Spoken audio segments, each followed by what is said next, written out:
আজকে আমরা দেখব ফার্স্ট সামেটিভ ইভ্যালুয়েশন 2026 এর জন্য প্রথম শ্রেণী ইংরেজি প্রশ্ন, যেখানে পূর্ণমান 20, সময় রয়েছে 40 minute. Name, school name, roll number নিচেরাই লিখবে। আমরা চলে যাব প্রশ্নে। এক দাগে ফিল ইন দ্য ব্ল্যাঙ্কস, যেখানে 4x1/2 2 নাম্বার রয়েছে।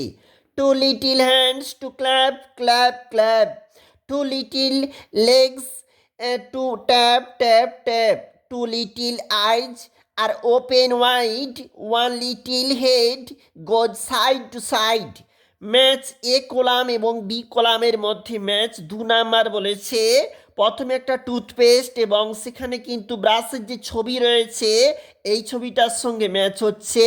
পরেরটা একটা চিরুনি রয়েছে, এইটার সঙ্গে ম্যাচ।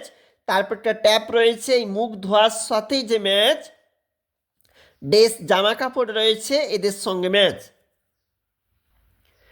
তারপরে দেখো কি বলেছে, 3 দাগে name of the following pictures 4x1। প্রথমে রয়েছে একটা পিঁপড়ে, যার জন্য রয়েছে অ্যান্ট।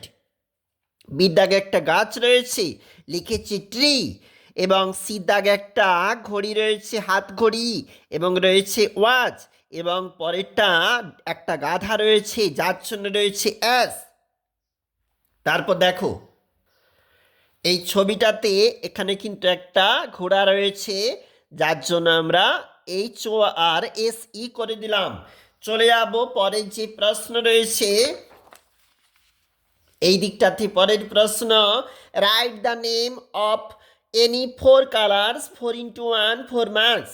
হোয়াইট, সাদা, ভায়োলেট এবং রেড, এবং রয়েছে ব্ল্যাক। আমাদের লেখা রয়েছে what can you see in a classroom any 5, অর্থাৎ 5 number. I can see a board, I can see a chalk, I can see a duster, I can see a chair, I can see a table. এবং রয়েছে 6 দাগে write the English meaning 3x1 = 3। পুতুল রয়েছে, হবে doll. চুল রয়েছে, হবে hair. পাখির বাসা রয়েছে, নেস্ট হবে